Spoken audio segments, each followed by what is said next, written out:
நன்றியால் பாடிடுவோம், நன்றியால் பாடிடுவோம். நல்லவரேசு நல்கிய எல்லா நன்மைகளை நினைத்தேன். நல்லவரேசு நல்கிய எல்லா நன்மைகளை நினைத்தேன். நம்முடைய கர்த்தரும் இரட்சகருமாய் இருக்கிற ஆண்டவராகிய இயேசு கிறிஸ்துடைய நாமத்தினாலே நான் உங்களை வாழ்த்துகிறேன். மீண்டும் ஒரு விசை கர்த்தருடைய வார்த்தையை கொண்டு உங்களோடு இடைப்படுவதில் நான் மகிழ்ச்சி அடைகிறேன். இந்த வாரம் மீண்டும் ஒரு விசை நான் நீண்ட தூரம் ரயிலில் தனிமையில் பிரயாணம் செய்ய வேண்டிய ஒரு சூழ்நிலை இருந்தது. இந்த முறை அமைதியான ஒரு பிரயாணம், அதுவும் முன்பதிவு செய்யப்பட்ட ஒரு பிரயாணம். சன்னல் ஓரத்தில் எனக்கு இருக்க இருந்தபடினால சில புத்தகங்களை வேதாகமத்தில் படித்து முடித்து விடலாம் என்ற தீர்மானத்தோடு நான் வேதாகமத்தை எடுத்து வெளியே வைத்து படிக்க ஆரம்பித்தேன். அப்படி படிக்க ஆரம்பித்த பொழுது நான் முதலாவதாக எபிரேயர்கள் நிருபத்தை படிக்க விரும்பினேன். அப்படி துவங்கி நான் மிகவும் நிதானமாக படித்தபடியினால என்னுடைய இந்த பிரயாணத்தில் இந்த புத்தகத்தை மாத்திரமே என்னால் படிக்க முடிந்தது.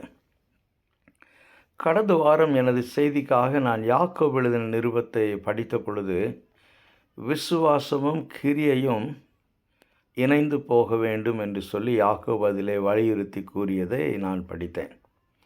அதே சிந்தையோடு எபிரேயர் 11ஆம் அதிகாரத்தை படித்த பொழுது அது ஒரு புதிய செய்தியோடு அல்லது புத்துயிர் பெற்று எனக்கு முன்பாக நின்றது.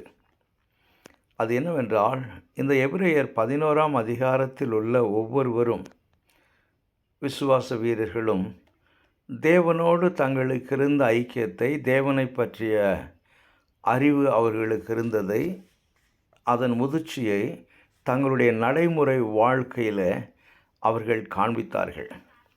சிலர் விசுவாச வாழ்க்கைக்காக, அந்த ஐக்கியத்தின் முதிர்ச்சிக்காக, தேவனை பற்றி அறியக்கூடிய அறிவின் அந்த முதிர்ச்சிக்காக சில பேர் விலைக்கரையும் செலுத்தினார்கள் என்று சொல்லி பார்த்தோம். உதாரணமாக எபிரேயர் 11ஆம் அதிகாரத்தை படிக்கிற பொழுது ஆபேல் தேவனோடு அவனுக்கு இருந்த ஐக்கியத்தின் விளைவாக, முதிர்ச்சியின் அடையாளமாக மேன்மையான பழியை செலுத்தினான் என்று சொல்லி வேதாகம் நமக்கு சொல்லுகிறது. ஏனோக்கு தேவனோடு நடந்தான் என்று சொல்லுகிறது.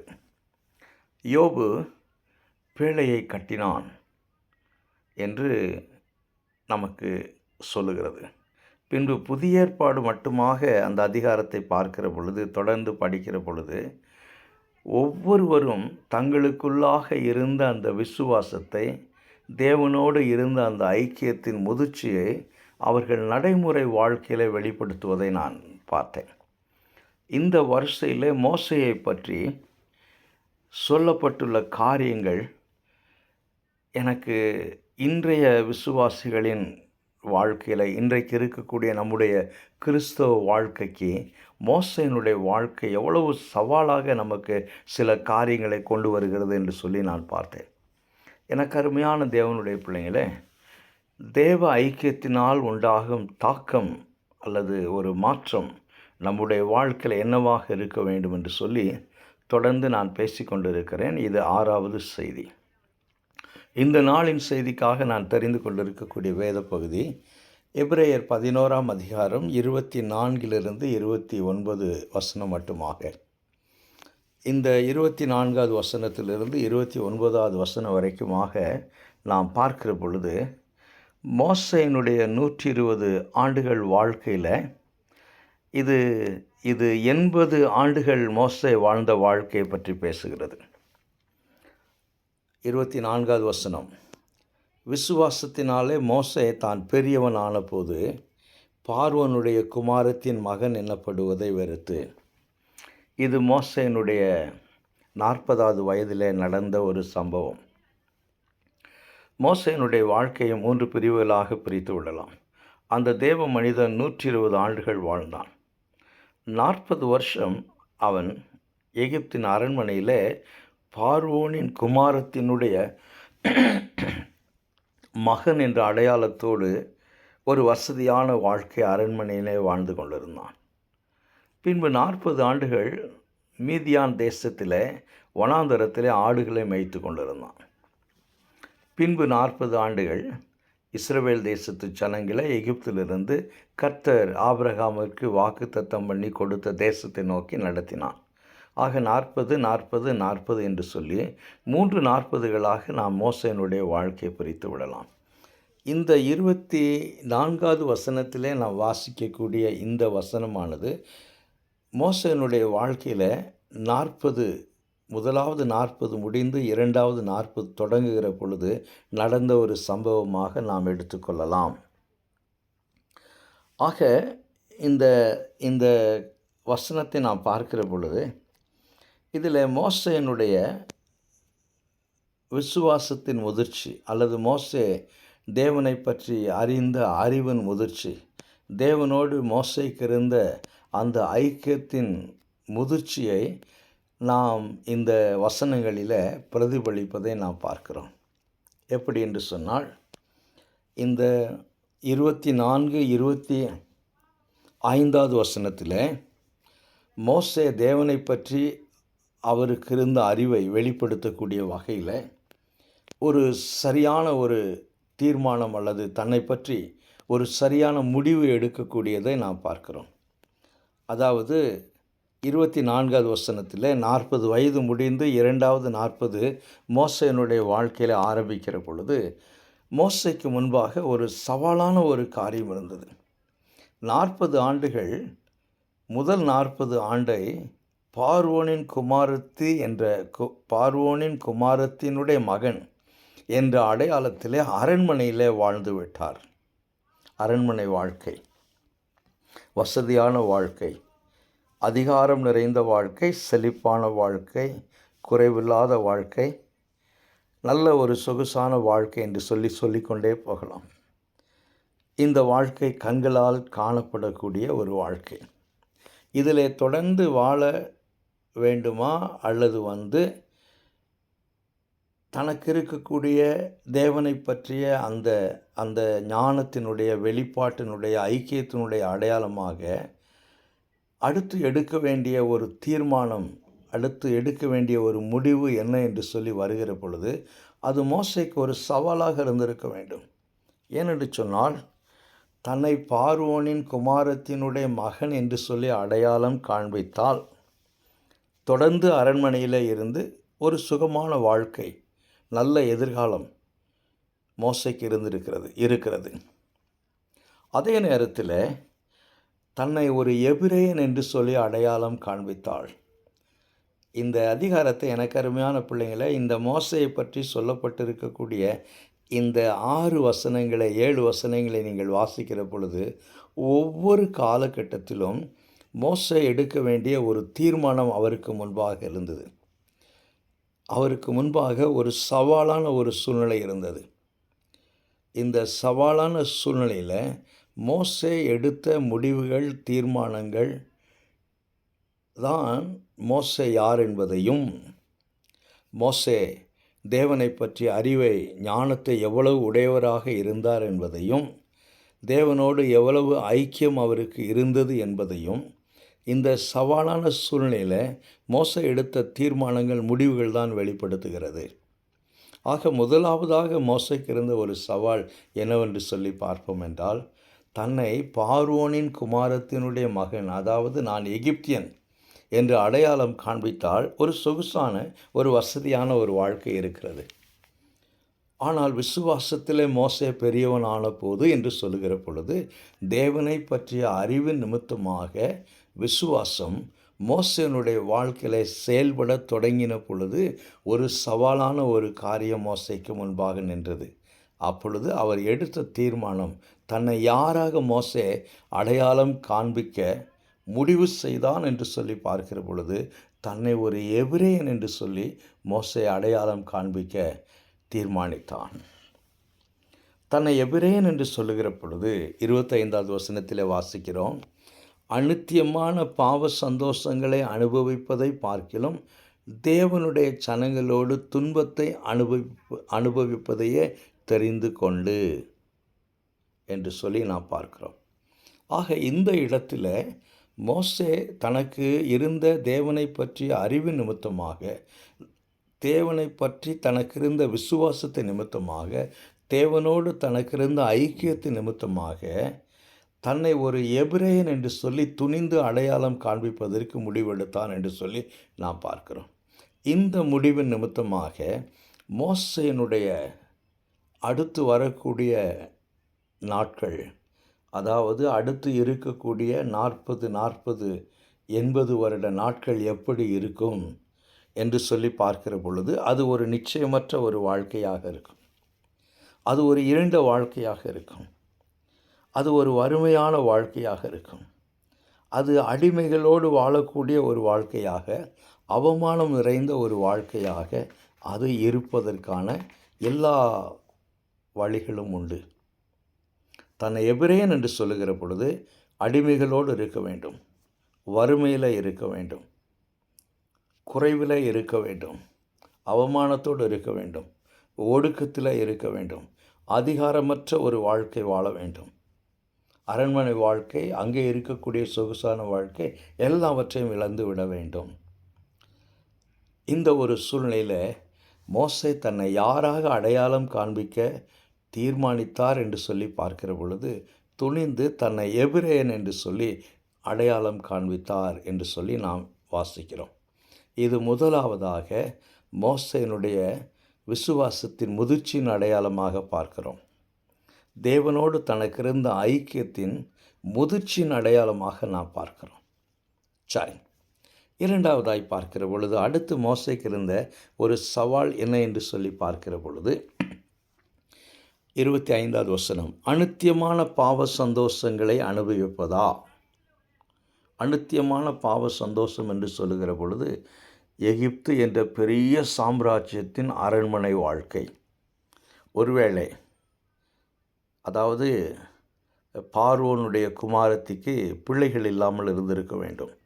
எனவே தான் அடுத்து எகிப்தின் அரியணையில் உட்காருவதற்கு பார்வோனுடைய குமாரத்தி மோசையை ஆயத்தப்படுத்தியிருந்தாள். மோசே எகிப்தினுடைய சகல காரியங்களிலும் கற்று தேறினவனாக இருந்தான் என்று சொல்லி வேதாகமம் நமக்கு போதிக்கிறது. ஆக அடுத்து எகிப்தின் அரண்மனையில், எகிப்து என்பது அந்த நாட்களில் நாம் வேதாகமத்தின் அடிப்படையில் பார்க்கிறோம், அது ஒரு பெரிய சாம்ராஜ்யம், ஒரு பெரிய வல்லரசு. ஒருவேளை இன்றைக்கு இருக்கக்கூடிய அமெரிக்க தேசத்தை போல எடுத்துக்கொள்ளலாம். எல்லா விதமான வசதி வாய்ப்புகளோடு அரண்மனையில், ஒரு பெரிய ராஜ்யத்தில் அரண்மனை வாழ்க்கையை அனுபவிக்கலாம். எகிப்தின் பொக்கிஷங்கள் இருக்கிறது, எகிப்தின் அதிகாரம் இருக்கிறது, செழிப்பான எகிப்து தேசம். இவைகளெல்லாம் மோசேயினுடைய கண்களுக்கு முன்பாக இருக்கக்கூடிய காரியங்கள். மோசே தன்னுடைய மாம்ச கண்களினால் பார்க்கக்கூடிய ஒரு பெரிய ஒரு காரியங்கள். இவைகள் மோசேயினுடைய கண்களுக்கு முன்பாக இருக்கிறது. இந்த இடத்துல மோசே ஒரு தீர்மானம் செய்ய வேண்டும், ஒரு சவாலான தீர்மானம். ஆக இரண்டாவதாக மோசே எடுத்த சரியான தீர்மானம் என்னவென்று சொல்லி பார்க்கிற பொழுது 25வது வசனத்திலேயும் 26வது வசனத்திலே வாசிக்கிறோம், இனிவரும் பலன் மேல் நோக்கமாக இருந்து. அதாவது 25வது வசனத்திலே வாசிக்கக்கூடிய காரியங்கள் கண்களுக்கு முன்பாக, இப்பொழுது மோசேக்கு முன்பாக கண்களால் பார்க்கக்கூடிய ரியாலிட்டி, உண்மை. ஆனால் 26வது வசனத்திலே வாசிக்கிற பொழுது இனிவரும் பலன்கள் மேல் நோக்கமாயிருந்து எகிப்திலுள்ள பொக்கிஷங்களிலும் கிறிஸ்துவ நிமித்தம் வரும் நிந்தையை அதிக பாக்கியம் என்று எண்ணினான். ஆக இரண்டாவதாய் பார்க்கிற பொழுது பூமிக்குரிய ஆசீர்வாதத்தை காட்டிலும் மறுமைக்குரிய ஆசீர்வாதத்தை, இம்மைக்குரிய ஆசீர்வாதத்தை காட்டிலும் மறுமைக்குரிய ஆசீர்வாதம், எகிப்தின் பொக்கிஷத்தை காட்டிலும், அநித்தியமான பாவ சந்தோஷத்தை காட்டிலும், பரலோகத்தில் இருக்கக்கூடிய, மறுமையில் இருக்கக்கூடிய பொக்கிஷம், மறுமைக்குரிய பொக்கிஷம், நித்தியமான பொக்கிஷம், பரலோகத்தில் இருக்கக்கூடிய பொக்கிஷம், ஆவிக்குரிய ஆசீர்வாதங்கள், இவைகளின் மீது மோசே அதிகமாக கவனம் செலுத்துவதை, அதை மையமாக கொண்டு தீர்மானம் எடுப்பதை நாம் பார்க்கிறோம்.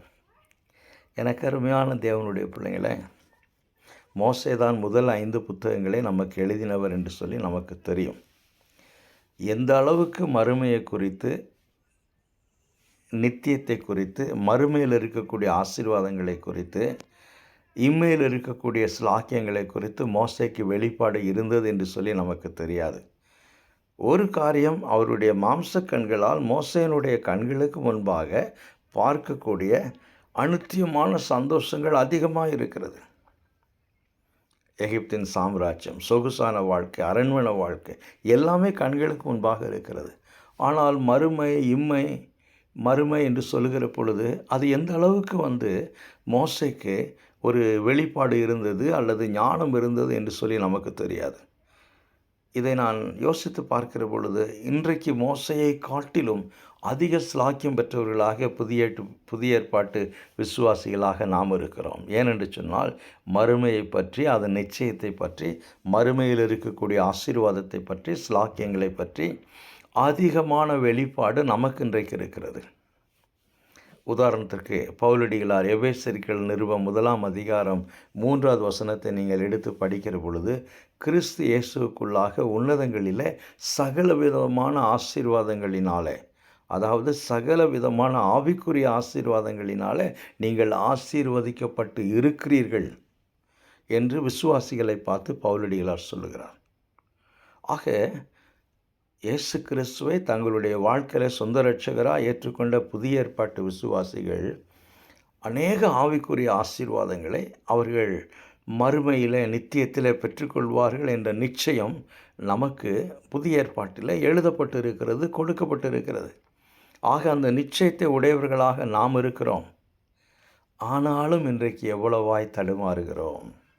உலக பிரகாரமான ஆசீர்வாதமா அல்லது ஆவிக்குரிய ஆசீர்வாதமா, இம்மைக்குரிய ஆசீர்வாதமா, மறுமைக்குரிய ஆசீர்வாதமா, அநித்தியமான சுகபோகங்களா, நித்தியமான சுகபோகங்களா, எதை நாம் தீர்மானிப்பது என்று ஒரு காலகட்டம் வருகிற பொழுது இன்றைக்கு இருக்கக்கூடிய விசுவாசிகள், இன்றைக்கு இருக்கக்கூடிய கிறிஸ்தவர்கள் எவ்வளவாய் தடுமாறுகிறோம், எவ்வளவாய் நாம் தடுமாறி நிற்கிறோம். இன்றைக்கு மோசையை போன்ற ஒரு சவாலான சூழ்நிலையை இன்றைக்கு இருக்கக்கூடிய விசுவாசிகளாக நாம் சந்திப்போம் என்றால், அல்லது நம்முடைய கண்களுக்கு முன்பாக செழிப்பான ஒரு வசதியான வாழ்க்கை நிச்சயமாக இருக்கிற பொழுது கண்களால் காணப்படாத ஒரு மறுமையை பற்றி எந்த அளவுக்கு நாம் விசுவாசிப்போம், தீர்மானம் எடுப்போம்? யோசித்து பாருங்கள். 1 பேதுரு 1 அதிகாரம் 4-5 வசனங்களை வாசிக்கிற பொழுது அங்கேயும் பேதுரடிகளார் சொல்லுகிறார், பரலோகத்திலே நமக்கு ஒரு நிச்சயமான ஒரு பெரிய ஆசீர்வாதம் இருக்கிறது என்று சொல்லி, அந்த ஆசீர்வாதம் அழியாதது, மாசற்றது, வாடாதது என்று சொல்லி 3 ஒரு அற்புதமான வார்த்தைகளினாலே தேவ பலத்தினால் உங்களுக்கு அந்த ஆசீர்வாதம் பரலோகத்திலே வைக்கப்பட்டிருக்கிறது என்று சொல்லி பேதுரடிகளார் சொல்வதை நாம் பார்க்கிறோம். எனக்கு அருமையான தேவனுடைய பிள்ளைங்கள, இந்த பூமியில் நான் எனது வாழ்க்கை பிரயாணத்தை தொடரும் பொழுது கிறிஸ்து நிமித்தம் எனக்கு நிந்தை வரலாம், கிறிஸ்து நிமித்தம் நமக்கு பாடுகள் வரலாம். அந்த பாடுகளை, அந்த நிந்தைகளை நாம் எப்படி எடுத்துக்கொள்கிறோம், எப்படி சந்திக்கிறோம்? நாம் எடுக்கிற தீர்மானங்களை நிமித்தமாக ஒருவேளை நாம் விசுவாசிகள் என்று உலக மக்கள் மத்தியிலே அடையாளம் காண்பிக்கிற பொழுது, நாம் கிறிஸ்தவர்கள் என்று சொல்லி உலக மக்கள் மத்தியிலே அடையாளம் காண்பிக்கிற பொழுது, பெரும்பாலான ஜனங்கள் புறஜாதிகளாக இருக்கிற ஒரு இடத்துல நாம் கிறிஸ்தவர்கள் என்ற அடையாளத்தை, விசுவாசத்தை நம்முடைய நடைமுறை வாழ்க்கையில் வெளிப்படுத்துகிற பொழுது என்னவெல்லாம் நமக்கு போராட்டங்கள் வருகிறது, என்னவெல்லாம் நமக்கு பாடுகள் வருகிறது, என்னவெல்லாம் நமக்கு நிந்தைகள் வருகிறது. அப்பொழுது அந்த நிந்தையை, அந்த பாடுகளை நாம் எப்படி சந்திக்கிறோம், எப்படி சகிக்கிறோம், எப்படி மேற்கொள்ளுகிறோம், அல்லது எப்படி அதை சந்திப்பதற்கு நாம் ஆயத்தமாகிறோம் போன்ற காரியங்கள் நமக்கு சவாலாக காணப்படுகிறது. ஆனால் மோசே விசுவாசத்திலே பெரியவனான பொழுது என்று சொல்லுகிற பொழுது, அந்த முதிர்ச்சி மோசேனுடைய வாழ்க்கையில் வந்த பொழுது கிறிஸ்து நிமித்தமாக வரக்கூடிய நிந்தைகள் பாக்கியம் என்று கருதினான் என்று சொல்லி நமக்கு வேதாகம் சொல்லுகிறது. ஆக முதலாவது பார்க்கிற பொழுது விசுவாசத்தில் முதிர்ச்சியில் பெரியவனான பொழுது மோசே தன்னை ஒரு சரியான ஒரு மக்களோடு அடையாளம் காண்பித்தான்.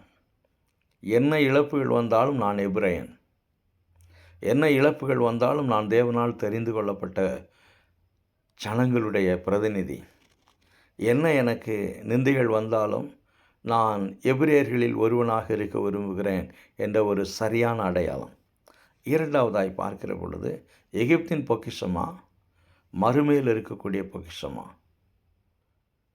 அநித்தியமான பாவ சந்தோஷமா நித்தியமான சந்தோஷமா, எது என்ற ஒரு தீர்மானம் எடுக்க வேண்டிய ஒரு சூழ்நிலை வருகிற பொழுது நித்தியமான மறுமையில் இருக்கக்கூடிய அந்த ஒரு ஆசீர்வாதத்தை விரும்பி தீர்மானம் எடுத்ததை நாம் பார்க்கிறோம். அது நிமித்தமாக நிந்தைகள் வந்தது. நமக்கு தெரியும் மோசேனுடைய 80 வருட வாழ்க்கை, அதாவது பார்வோனுக்கு முன்பாக நின்று பட்ட அவமானங்கள், பட்ட கஷ்டங்கள், பின்பு ஜனங்களை எகிப்திலிருந்து நடத்தி கொண்டு போன பொழுது ஜனங்கள் மோசேக்கு விரோதமாய் முறுமுறுத்தது, மோசேக்கு எரிச்சல் மூட்டினது, மோசையை குறைத்து மதிப்பிட்டு அவர்கள் பேசினது போன்ற அநேக காரியங்களை நாம் 40 ஆண்டு வனாந்தர பிரயாணத்திலே பார்க்கிறோம். அவைகளெல்லாம் நிந்தைகள், அவைகளெல்லாம் பாடுகள். ஏன் அநேக இடங்களில் இஸ்ரவேலர்கள் மோசையை கல்லறிந்து கொள்ள வேண்டும் என்று சொல்லி வனாந்தரத்தில் எதிர்த்து நின்றார்கள். அப்பொழுதெல்லாம் மோசேனுடைய மனதில் என்ன எண்ணங்கள்லாம் வந்திருக்கும் நான் யோசித்து பார்த்தேன். மோசேனுடைய இடத்தில் என்னை வைத்து பார்த்தேன். இந்த ஜனங்களை கானான் தேசத்திற்கு அழைத்து கொண்டு போய் என்று சொல்லி கர்த்தர் சொன்னபடினாலே இவர்களை நான் அழைத்து கொண்டு போகிறேன். இதனால் எனக்கு என்ன லாபம்? நான் பேசாமல் எகிப்திலிருந்து நான் பார்வோனின் குமாரத்தினுடைய மகன் என்று சொல்லி என்னை எகிப்தியன் என்று சொல்லி அடையாளம் காண்பித்திருந்தால் நான் அரண்மனையிலே சுகபோகமாக வாழ்ந்திருப்பேனே என்ற எண்ணம் ஒருவேளை மோசைக்கு வந்ததோ என்னவோ எனக்கு தெரியாது. ஒருவேளை நீங்களும் நானும் ஒரு சராசரி விசுவாசிகளாக அந்த இடத்துல மோசேனுடைய இடத்துல நம்மை வைத்து பார்த்தால் நமக்கு அந்த எண்ணம் வருவதற்கான வாய்ப்புகள் உண்டு. ஆனால் மோசே அந்த நிந்தையை பாக்கியம் என்று சொல்லி கருதினான் என்று சொல்லி வேதாகம் சொல்லுகிறது. சரி, மூன்றாவதாய் பார்க்கிற பொழுது சரியான திசையை நோக்கி பிரயாணம் பண்ண மோசே தீர்மானித்தான் என்று சொல்லி நாம் மூன்றாவது பகுதியில், அதாவது 27 29 வரைக்கும் நாம் வாசிக்கிறோம். முதல் பகுதியில் மோசே சரியான ஒரு அடையாளம் காண்பிப்பதற்கு தீர்மானம் பண்ணினார். இரண்டாவதாக மோசே சரியான தீர்மானம் எடுத்தார். மூன்றாவதாய் பார்க்கிற பொழுது விசுவாசத்திலே பெரியவனான பொழுது சரியான திசையை நோக்கி தன்னுடைய வாழ்க்கை பிரயாணம் கடந்து போக வேண்டும் என்று சொல்லி விரும்புவதை நாம் பார்க்கிறோம். எப்படி? 27வது வசனம், விசுவாசத்தினாலே அவன் அதர்சனமானவரை தரிசிக்கிறது போல உறுதியாயிருந்து ராஜாவின் கோபத்திற்கு பயப்படாமல் எகிப்தை விட்டு போனான். இங்கே மீண்டும் ஒரு சவால் மோசேக்கு முன்பாக இருக்கிறது. எகிப்து என்ற ஒரு பெரிய சாம்ராஜ்யத்தினுடைய ராஜாவை, அதிகாரத்தில் சிங்காசனத்தில் வீற்றிருக்கக்கூடிய ஒரு ராஜாவை எதிர்த்து நிற்பது ஒரு பெரிய சவால். யாருக்காக? அதரிசனமுள்ள ராஜா. யார் அந்த அதரிசனமுள்ள ராஜா? யெகோவா தேவன், பிதாவாகிய தேவன், மோசேயை அழைத்த தேவன், மோசேக்கு இந்த பணியை கொடுத்த தேவன். அவர் கண்களால் பார்க்க முடியாதவர், அனுதினமும் கண்களால் பார்க்க முடியாதவர். ஆனால் மோசே அனுதினமும் எகிப்தின் ராஜாவை பார்த்தான், அனுதினமும் எகிப்தின் ராஜாவோடு பேசினான், அனுதினமும் இந்த ஜனங்களுக்காக பரிந்து பேசினான். இந்த ஜனங்களுக்கு விடுதலை கொடுக்க வேண்டும் என்று சொல்லி அவன் கடினமான வார்த்தைகளை கொண்டு எகிப்தின் ராஜாவோடு பேசுவதை பார்க்கிறோம். நிச்சயமாக நாம் வாசிக்கிற பொழுது மோசேயை பல இடங்களில் எகிப்தின் அரசனாகிய பார்வோன் பயமுறுத்துகிறான், அவமானப்படுத்துகிறான், அவனை துரத்தி விடுகிறான் என்று சொல்லி பார்க்கிறோம். ஆக இந்த ஒரு சூழ்நிலையில் எதை பின்பற்றுவது, யாருக்கு பயப்படுவது, எந்த திசையை நோக்கி பிரயாணம் பண்ணுவது என்ற ஒரு சவால் மோசேக்கு முன்னாடி இருந்தது. அந்த ஒரு சூழ்நிலையிலே தான் 27வது வசனத்தில் வாசிக்கிறோம். விசுவாசத்தினாலே அவன் அதரிசனமானவரை தரிசிக்கிறது போல உறுதியாக இருந்து ராஜாவின் கோபத்திற்கு பயப்படாமல், அதாவது எகிப்தின் ராஜாவாகிய பார்வோனுடைய கோபத்திற்கு பயப்படாமல் எகிப்தை விட்டு போனான். அந்த முதிர்ச்சி நிமித்தமாக விசுவாசத்தினாலே முதற்பேரானவைகளை சங்கரிக்கிறவன் இஸ்ரவேலை தொடாதபடிக்கு அவன் பஸ்காவையும் இரத்தம் பூசுதலாகிய நியமத்தையும் ஆசரித்தான். இதற்கு முன்பாக இப்படி நடந்தது என்று சொல்லி நாம் பார்க்க முடியாது. இந்த ஜனங்களை எகிப்திலிருந்து விடுதலை கொடுப்பதற்கு கடைசியாக இந்த ஒரு காரியத்தை செய் என்று சொல்லி மோசேக்கு கர்த்தர் சொன்னார்.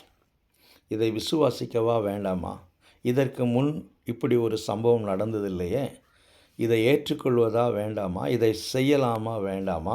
ஒருவேளை இதை செய்து ஜனங்கள் விடுதலை பெறவில்லை என்றால், ஜனங்களுக்கு விடுதலை கிடைக்கவில்லை என்றால், இந்த ஜனங்கள் மோசேயை தூசிப்பார்களே, மோசேயை அவமானப்படுத்துவார்களே, மோசேக்கு எதிர்த்து நிற்பார்களே போன்ற அநேக காரியங்கள் மோசேக்கு முன்பாக இருக்கிறது. ஆனாலும் விசுவாசத்தினாலே இந்த 24வது வசனத்திலிருந்து 29வது வசனத்திற்குள்ளாக 4 முறை விசுவாசத்தினாலே விசுவாசத்தினாலே விசுவாசத்தினாலே விசுவாசத்தினாலே என்று சொல்லி வருகிறது. ஒவ்வொரு முறையும் விசுவாசத்தினாலே மோசே என்ன செய்தார், என்ன தீர்மானம் எடுத்தான், என்ன முடிவுகளுக்குள்ளாக கடந்து வந்தான். அதுதான் விசுவாசத்தினுடைய முதிர்ச்சியின் அடையாளம். இந்த விசுவாசத்தினுடைய முதிர்ச்சி எப்பொழுது வருகிறது என்று சொல்லி பார்க்கிற பொழுது, தேவனோடு நமக்கு இருக்கக்கூடிய ஐக்கியத்தின் முடிவாக அது வருகிறது. ஆக 3வதாய் பார்க்கிற பொழுது, அவன் விசுவாசத்தினாலே எகிப்தை விட்டு எகிப்தின் ராஜாவுக்கு பயப்படாதபடி கடந்து போனான், ஜனங்களை அழைத்து கொண்டு. விசுவாசத்தினாலே பஸ்காவை அவன் ஆசரித்தான். விசுவாசத்தினாலே சிவந்த சமுத்திரத்தை அவர்கள் கடந்து போனார்கள். அதுவும் உலர்ந்த தரையை கடந்து போவது போல அவர்கள் கடந்து போனார்கள். எகிப்தியர்கள் அப்படி செய்ய துணிந்து அமிழ்ந்து போனார்கள்.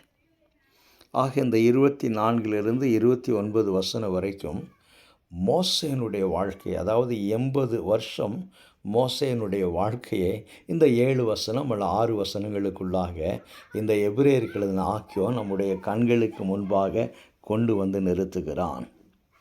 எனக்கு அருமையான தேவனுடைய பிள்ளைங்களே, தேவனை பற்றிய ஞானம் விசுவாசத்திலே வளர்ச்சியும் முதிர்ச்சியும் கொண்டு வந்தது. இது தேவனை பற்றிய ஞானம்தான் கொண்டு வரும். வேதவசனத்தின் அடிப்படையில் தான் தேவனை பற்றிய ஞானம் நம்முடைய வாழ்க்கையில் கடந்து வரும். இந்த ஞானம் விசுவாசத்திலே வளர்ச்சியும் முதிர்ச்சியும் கொண்டு வந்தது. இந்த வளர்ச்சியும் முதிர்ச்சியும் மோசேனுடைய வாழ்க்கையில் வந்த பொழுது சரியான நேரத்தில் சரியான தீர்மானம் எடுக்கவும் சரியான திசையில் பிரயாணம் பண்ணவும் மோசேக்கு உதவி செய்தது. என்ன அது? பார்வோனின் குமாரத்தின் மகன் நான் ஒரு எகிப்தியன் என்று சொல்வதா, அல்லது அடிமைகளின் தலைவன் நான் எபிரேன் என்று சொல்வதா என்ற ஒரு சவாலான சூழ்நிலை வருகிற பொழுது நான் எபிரேன் என்று சொல்லி அடையாளம் காண்பித்தான். இரண்டாவதாக எகிப்தின் பொக்கிஷங்களை தற்காலிகமான அந்த காரியங்களை அனுபவிப்பதா, அல்லது இனிவரும் பலன்கள் மேல் நோக்கமாக இருப்பதா என்ற ஒரு சவாலான சூழ்நிலை வருகிற பொழுது இனி மறுமையில் இருக்கக்கூடிய அந்த ஆசீர்வாதங்கள் என்று சொல்லி தீர்மானம் பண்ணினான். 3வதாய் பார்க்கிற பொழுது, கண்களால் பார்க்கக்கூடிய எகிப்து தேசமா, இன்னும் பார்க்காத கானான் தேசமா, எந்த திசையை நோக்கி நான் பிரயாணம் பண்ண வேண்டும், எந்த திசையை நோக்கி நான் பிரயாணம் பண்ண வேண்டும் என்ற ஒரு சவாலான சூழ்நிலை வருகிற பொழுது நான் கண்களால் பார்க்காத அந்த கானான் தேசத்தை நோக்கி பிரயாணம் செய்கிறேன். ஏனென்றால் அதரிசனமுள்ள ராஜாவை அவன் தரிசிப்பதைப் போல என்று சொல்லி வேதாகம் சொல்லுகிறது. நாம் வாசித்த வசனம் சொல்லுகிறது, அதரிசனமுள்ள ராஜாவை அவன் தரிசித்தபடியினாலே அந்த கானான் தேசத்தை நோக்கி பிரயாணம் பண்ணினான். எனக்கு அருமையான தேவனுடைய பிள்ளைங்களே, இந்த பூமியில் நாம் வாழுகிற பொழுது மோசேயை போல வாழ்க்கையில் அநேக சவால்கள் கடந்து வருகிறது. அதுவும் விசுவாச வாழ்க்கையில் என்ன தீர்மானம் எடுக்க? கிரிட்டிக்கலான ஒரு சூழ்நிலை வரும். கிறிஸ்தவனா, நான் கிறிஸ்தவன் என்று சொல்லி இன்றைக்கு இருக்கக்கூடிய சூழ்நிலையில், நான் விசுவாசி என்று சொல்லி இன்றைக்கு இருக்கிற சூழ்நிலையில், நான் புறஜாதியில் மத்தியில் நிற்கிற பொழுது என்னவெல்லாம் எனக்கு இழப்புகள் வரும், என்னவெல்லாம் எனக்கு அவமானங்கள் வரும். நான் வேலை பார்க்கிற ஸ்தலத்திலே, சமுதாயத்தில் என்னவெல்லாம் எனக்கு நிந்தைகள் வரும், எவைகளெல்லாம் எனக்கு பெரிய ஒரு இடைஞ்சலாக இருக்கும் என்று சொல்லி கணக்கு போட்டு அந்தந்த சூழ்நிலைக்கு ஏற்ற விதத்திலே தங்களை மாற்றிக்கொள்ளக்கூடிய விசுவாசிகளை இன்றைக்கு நாம் பார்க்கிறோம். அந்தந்த சூழ்நிலைக்கு ஏற்ற விதத்தில் நான் கிறிஸ்துவுக்கு சொந்தமானன் என்று நிற்பதா, அல்லது உலகத்தோடு இணைந்து போவதா, யாரோடு என்னை அடையாளம் காண்பிப்பது என்ற ஒரு சூழ்நிலை நம்முடைய வாழ்க்கையில் கடந்து வருகிற பொழுது நாம் யாராக நம்மை அடையாளம் காண்பிப்போம்? இது மோசேயினுடைய வாழ்க்கை நமக்கு முதலாவது சொல்லக்கூடிய ஒரு சவாலான கேள்வி. இரண்டாவதாய் பார்க்கிற பொழுது, இந்த உலகத்தின் தற்காலிகமான அநித்தியமான சந்தோஷங்களுக்காக ஓடுவதா? அடைய முயற்சி செய்கிறோமா? அல்லது நித்திய மகிழ்ச்சியில், நித்திய ஆசீர்வாதத்தில் பங்கு பெறுவோம் என்ற அந்த ஒரு மனநிறைவோடு நம்முடைய வாழ்க்கையை நாம் வாழ விரும்புகிறோமா? பூமியில் கண்களால் பார்க்கக்கூடிய அநேக ஆசீர்வாதங்கள் உண்டு. கண்களுக்கு மகிழ்ச்சியை கொடுக்கக்கூடிய அநேக காரியங்கள் உண்டு. இன்பமாய் காணப்படக்கூடிய அநேக காரியங்கள் இருக்கிறது. அநேக நேரங்களில் அவைகளை நோக்கி விசுவாசிகளாக நாமும் ஓட விரும்புகிறோம், அவைகளை அடைய விரும்புகிறோம். அது காணல் நீர் என்பதை நாம் உணர மறந்து போகிறோம். ஒருவேளை மறுமையிலே நமக்கு இருக்கக்கூடிய ஆசீர்வாதங்களின் மேன்மை மோசையை காட்டிலும் நமக்குத்தான் அதிகமாய் கொடுக்கப்பட்டு இருக்கிறது என்று சொன்னால் நம்மில் எத்தனை பேர் நம்புவோம்? யோசித்து பாருங்கள். புதிய ஏற்பாட்டு விசுவாசிகளாகிய நமக்கு, அழைக்கப்பட்டவர்களாகிய நமக்கு மோசையை காட்டிலும் மறுமையை குறித்து, மறுமையில் இருக்கக்கூடிய ஸ்லாக்கியங்களை குறித்து, ஆசீர்வாதங்களை குறித்து நமக்கு அநேக உண்மைகள் வெளிப்படுத்தப்பட்டிருக்கிறது. இவைகளை பெற்ற பின்பும் இந்த பூமிக்குரிய மகிழ்ச்சியை, ஆசீர்வாதத்தை நோக்கி ஓடுகிறோமா, அல்லது மறுமையில் இருக்கக்கூடிய காரியங்களை குறித்து ஓடுகிறோமா? மோசேயினுடைய வாழ்க்கை நம்முடைய வாழ்க்கையோடு ஒப்பிட்டு பார்க்கிற பொழுது நமக்கு இரண்டாவதாக இருக்கக்கூடிய சவால். மூன்றாவதாக, இந்த உலகத்தின் அதிபதியாகிய பிசாசானவன் அவனுடைய அதிகாரத்திற்கு பயந்து, அவனுடைய அதிகாரத்துக்கு கீழ்ப்படிந்து நாம் விசுவாசத்தில் அனலும் இல்லாமல் குளிரும் இல்லாமல் வாழ விரும்புகிறோமா, அல்லது அதரிசனமுள்ள ராஜாவை பார்ப்பதைப் போல என்று சொல்லி மோசையை குறித்து வாசிக்கிறோமே? நமக்கு முதல் முறையாக இந்த பூமிக்கு தரிசனங்களை ஊழியத்தில் தன்னுடைய வாழ்க்கையின் மூலமாய் வாழ்ந்து சிலுவையில் மரித்து கடந்து போன ஒரு ராஜா இருக்கிறார், நம்முடைய ஆண்டவராக இயேசு கிறிஸ்து. அவரை நாம் மறுமையிலே சந்திப்போம் என்ற அந்த நம்பிக்கை நமக்கு இருக்கிறது. இந்த உலகத்தின் அதிபதியாகிய பிசாசானவன் ராஜாவாக காணப்படுகிறான். அவனுக்கு பயப்படுகிறோமா? அவனுக்கு பயந்து தீர்மானங்களை எடுக்கிறோமா? அல்லது நித்திய ராஜாவாகிய இயேசு கிறிஸ்துவை சந்திப்போம், அந்த நித்திய ராஜா உலகத்தின் முடிவு பரியந்தம் உங்களுடனே கூட இருக்கிறேன் என்று சொன்ன அந்த நித்திய ராஜா ஒருவேளை என்னுடைய கண்களால் அனுதினமும் பார்க்க முடியாவிட்டாலும் என்னை நடத்துகிறவராக இருக்கிறார் என்ற அந்த நம்பிக்கை நமக்கு இருந்து அது நிமித்தமாக அவருக்கு கீழ்ப்படுகிறோமா? இந்த காலவேளையில் மோசேயினுடைய வாழ்க்கை இந்த 3 கேள்விகளை நம்முடைய வாழ்க்கையில் கேட்க விரும்புகிறது. எனக்கு அருமையான தேவனுடைய பிள்ளைகளே, உங்கள் விசுவாசத்தின் வளர்ச்சி முதிர்ச்சியையும் இந்த கேள்விகள் மூலமாக நீங்கள் பரிசோதனை செய்து பாருங்கள். கர்த்ததாமே இந்த வார்த்தையை கொண்டு, வசனத்தை கொண்டு நம்மோடு பேசுவாராக. உங்கள் கருத்துக்கள், உங்கள் விமர்சனங்கள் வரவேற்கப்படுகிறது. இந்த செய்தி உங்களுக்கு ஆசீர்வாதமாக இருந்திருக்கும் என்றால் நீங்கள் மற்றவர்களோடு பகிர்ந்து கொள்ளுங்கள். இந்த வலைதளத்தை யாராவது இன்னும் சப்ஸ்கிரைப் பண்ணாது இருப்பீர்கள் என்றால் இதற்கு சப்ஸ்கிரைப் பண்ணுங்கள், மற்றவர்களுக்கும் இதை பரிந்துரையுங்கள். கர்த்தர் உங்களை ஆசீர்வதிப்பாராக. ஆமென். ஜீவனை தியாகமாய் வைத்த பல கடும் சேவையில் மரித்தார். ஜீவனை தியாகமாய் வைத்த பல கடும் சேவையில் மரித்தார். சேர்ந்து வந்து சேவை புரிந்து சோர்ந்திடாதிருப்போம். சோர்ந்திடாதிருப்போம். நன்றியால் பாடிடுவோம். நன்றியால் பாடிடுவோம். நல்லவர் இயேசு நல்கிய